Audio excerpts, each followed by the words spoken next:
So in this video, we take a closer look at the Yihua 982 Rapid Heating 210 Soldering Iron Station. The specific one here is in green, but you can also get it in black. And I do actually already have one of those. So this one is the green model. And my reasoning for getting one of each is because you can actually get two different sizes of soldering irons for both of these stations. It comes with the C210 handle, but you can also get the C245 handle, which can actually deliver 120 watt. This one, the C210, only is 40 watt. But I also have ordered the bigger handles, and I want to use the bigger handles with one of them and the smaller handles with the other one I already have, just so it's easier to switch between the two. But it's a very inexpensive soldering station. This one here is actually the box for the black one. You can see here on the top of the box, it says 982/982 second or 982-2. So there seems to be a second variation of this as well. And I did a little bit of Googling here, and you can actually see a slightly different variation of this station as well, which doesn't have like the rotary dial in the middle. It does have touch button or physical buttons, I believe, but buttons instead of a rotary dials, and those preset button there all the way around. So just a little bit different version. The second generation, not really sure if there's any changes other than that. It looks pretty similar, but that's just a fun fact. There seems to be a second version, but it's not really available on AliExpress. You can only really buy it if you are a reseller. You have to buy them in bulk, so not really available for us end users. But the one we're going to look at today does not have the second generation on the box, so this is just the first generation box. Pretty basic brown box. Of course, a little bit of information here. You can display both Celsius and Fahrenheit temperature. It will get into sleep mode after 30 minutes. You cannot change that. Rapid temperature compensation, I believe it's up to around 3 seconds to get up to 380 degrees Celsius, and does have a digital calibrating temperature, and also have 4 preset channels, which is definitely very handy. Nothing really on the side. A little same on the other side here, and yeah, that's pretty much it. So let's just get straight into the box. So with other Yihua soldering stations, what you met with here on top is the operating instructions as well as operation manual. So this one is just some warnings how you should actually use your product, or rather not use the product. And the other one here is instructions for the product itself. So you kind of go into how to operate it, how to change the tips, go over that here, and of course how to change the temperatures and how to also use those presets. And you can also kind of see here all of the functions of the display and all the buttons and so on. Very easy to use, pretty basic soldering station, and very inexpensive, and I've had no issues with it so far, but I haven't really had it longer than a week for now, so it's really early to tell how long these will actually last. So if you want to calibrate it, you can actually do it by press and holding channel 1 and channel 2 once the soldering station is actually turned on and operating, and then you can calibrate the temperature if it's a little bit off compared to like the real temperature of the tip of the iron. It could be definitely usable. I'm still really new to soldering, so it's not really something I'm going to use personally, but if you are dead set on having very accurate temperature, you can calibrate it, so that's kind of nice. Let's get into the box. This one was shipped from France. Only took around 4 days to arrive here in Scandinavia. That was also one of the reasons why I wanted these Yihua stations. They usually have shipping within Europe, very fast shipping, so you don't have to wait a month for it to arrive. And the one I ordered here comes with the European plug. You can also get it with other plugs from Australia, I believe, and UK and US. But very standard plug. Nice that you can remove it, so you can get longer cables, or if something should happen to the cable, you can easily replace it. I also got the bundle with 3 extra tips included. So you always get 1 tip included. I believe it's just the standard pointy one. These 2 here on the side, the one is always included default, but you also get 1 extra of the pointy ones. You also get the knife one in this specific bundle here if you buy the 3 extra tips, and you get 1 that is a little crooked here. And these are the only ones you can get from Yihua, but it just uses the standard JBC soldering tips, so you can just get other from AliExpress or other places like Amazon, eBay, and so on, or buy genuine JBC if you want that.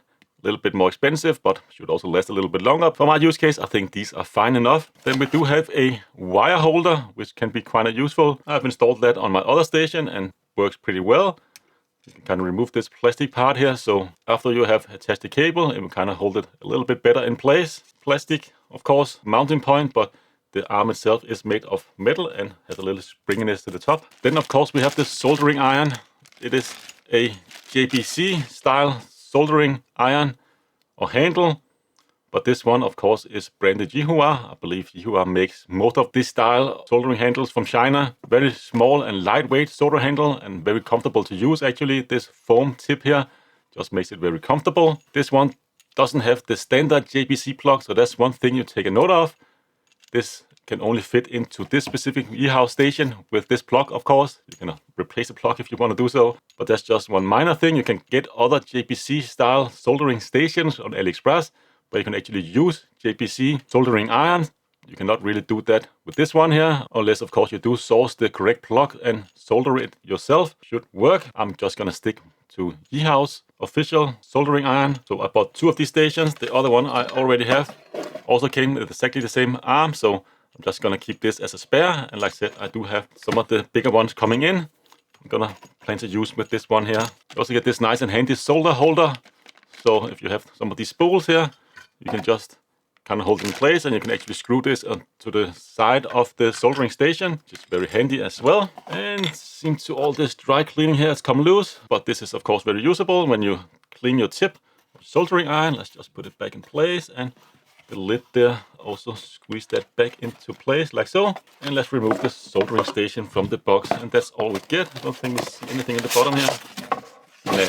And then of course we have this soldering station here. Let's just get a little bit closer. You also get a little sponge included. So this one actually does pop up a little bit when you first put some water on it. It will get a little bit thicker than this, and of course it will also take a little more space in here. So look around the soldering station. We do have the tip changing area here, where you can actually just remove the tip that you have on your soldering iron.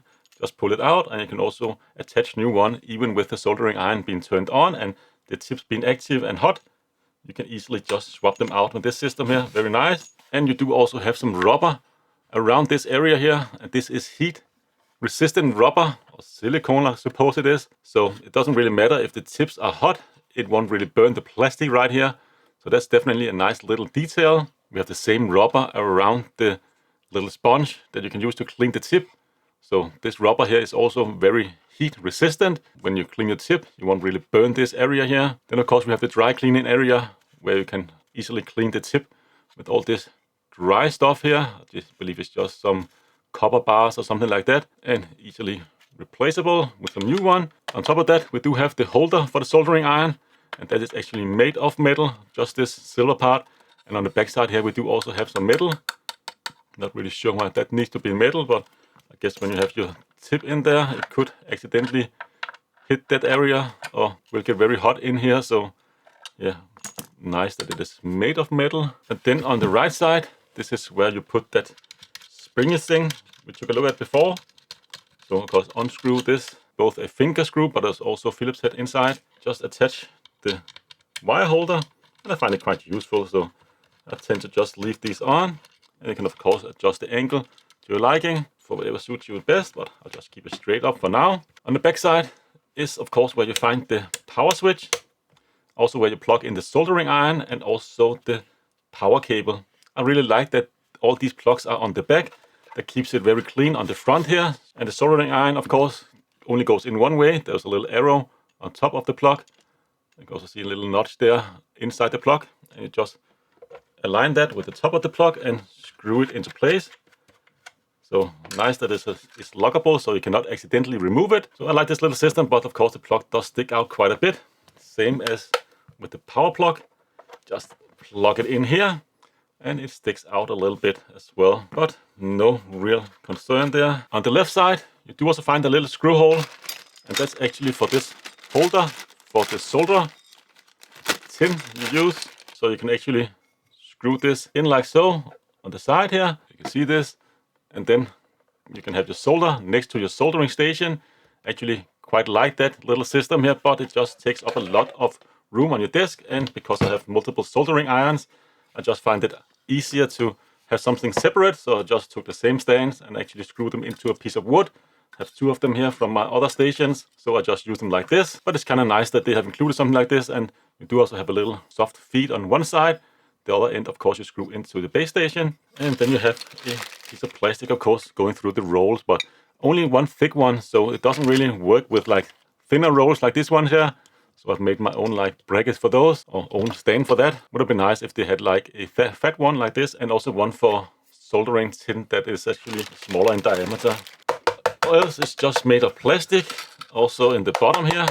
But we do have 4 rubber feet, and they are kind of recessed into the plastic bottom, so they won't come loose as easily. And we do have some rubber sticking through here, I believe, for the rubber on the top here, so it won't come off easily. And there's also a few screws if you want to actually take it apart. But yeah, plastic all the way around is actually fairly lightweight. And speaking of weight, of course, this is including the wire holder, but excluding the little stand. We're looking at 666 grams. If you have that little stand included for the solder, you're looking at 750 grams. So that adds like close to 100 grams.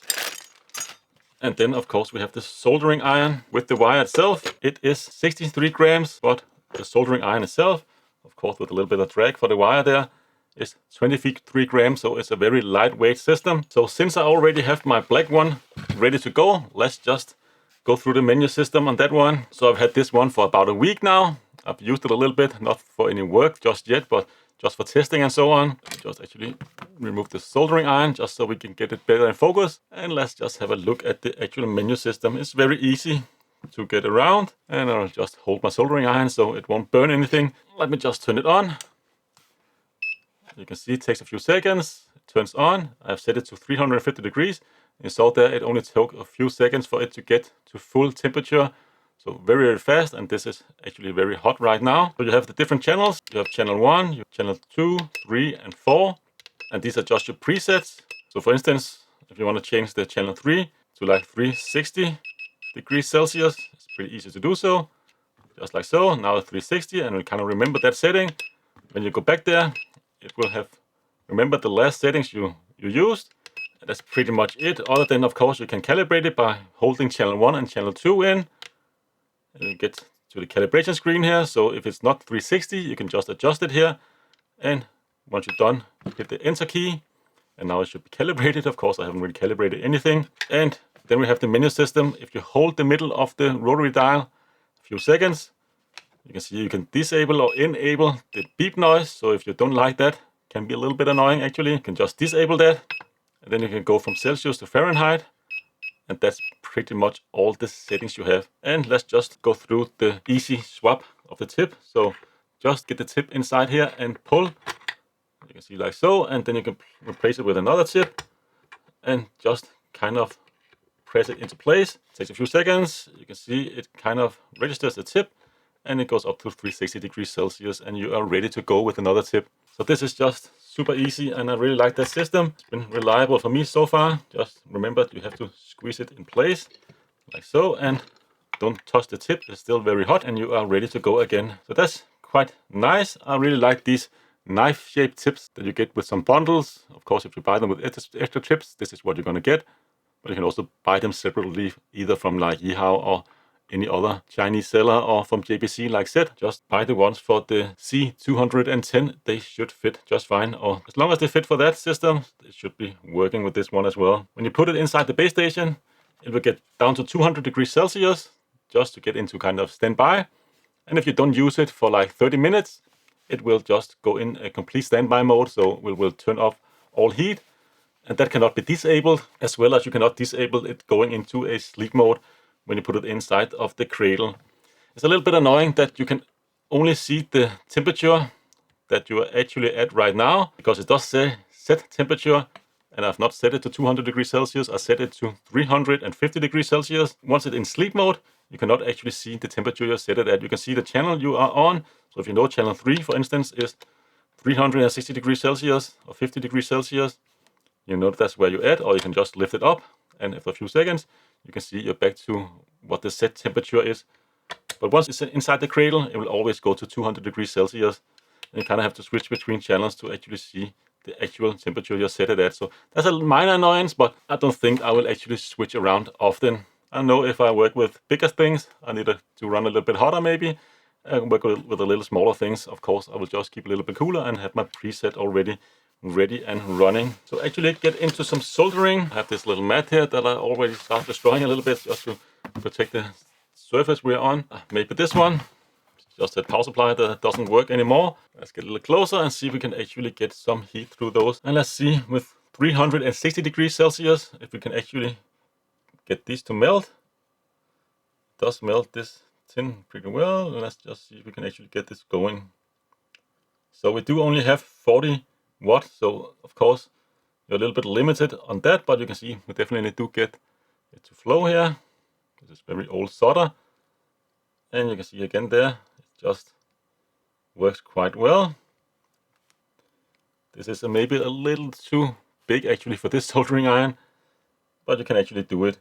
I'll definitely prefer something a little higher wattage for stuff like this. And let's just see if we can flow this with some solder. That didn't really work all that well. Definitely need to have a little patience there. Let's just crank it up to 380. So 380 degrees now. Yeah, it definitely can do so pretty effectively, but it does feel like it is struggling a little bit. I would probably just get a little bit higher wattage soldering iron for stuff like this if I needed to resolder like bigger solder joints. But for finer stuff like this one here, it's a motherboard. I did solder this cable here just to pull some power from the motherboard with my old soldering iron, and it didn't really work out that well. And also one of the reasons why I ended up upgrading to something a little bit better, because I wanted to do more fine work. But you can see very small solder joints here over here along the edges, and definitely a very nice soldering iron for that kind of work. And also one thing actually, just using it, it reminded me that you actually have to turn the dial very slowly if you want to be very accurate in terms of temperature. You can see it does go one step at a time, but if you just moved it very fast, you can see you just jump quite easily. So we're already down to the like 200 and 100 degrees. So the lowest we can go is 90 degrees Celsius. Turn very slowly and you can get one dial at a time, a little bit faster, and you can kind of jump very fast. Also get up to like the 550 degrees Celsius. So you need to be a little bit careful when actually turning this little dial here. So for instance, if you want to go from 320 to like 350, you can very easily end up overshooting that if you just turn it very fast. So you need to be a little bit careful there. Maybe that's why they went with the push button system on the second generation of this soldering station instead of this turning dial. Maybe it's kind of easier to calibrate buttons over like a turning digital dial. It is very accurate once you're slow, but just be a little careful because it can really jump very fast. So yeah, my first impression, and also after spending a little more time with this soldering station, I really like it. I think it's an excellent buy, especially if you can get it on a sale or discount like I did, and get it with the extra tips.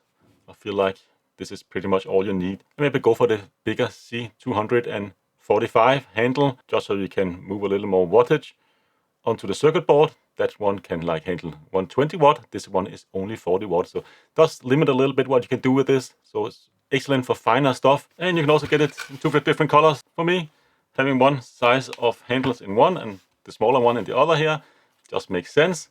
But I'm sure it is a little bit much for most people. You just want to unplug and replug the soldering iron you want to use every time. That's for you. I just like to have it set and forget. And I know I can take the green one if I want the big one, and I can take the black one if I want the smaller one for finer stuff. That works for me best. But other than the colors, there is definitely no differences between the two, and I have no personal preference. Probably like the black one a little bit better aesthetically, but the green one does also have its charm, I think. And let's just have a little closer look at the tips themselves. So these are the different tips you can actually get. Two of them I believe is the same. And then you have the knife tip, and you have that crooked tip, which is also very nice. And they're definitely very, very sharp, these ones here. Very pointy. The knife one is also a little bit on the sharper edge. Would have been nice if it was a little more dull. I've never really soldered anything with a crooked tip like this, but some people definitely seem to want to use that one instead of the other one. So it's a matter of preference, but these are ones you get, and you can get plenty of these, like I said, either from Yihua or from other sellers or from JBC. But that's pretty much all I have for this video. Just a first look and walkthrough of the Yihua 982 Soldering Station. Very inexpensive, pretty high quality soldering station. I believe you get a lot for your money here. So yeah, definitely recommend it. I can share some affiliate link down in the description below if you are interested in either of these. But that's pretty much all I have for this video. Until next one, take care.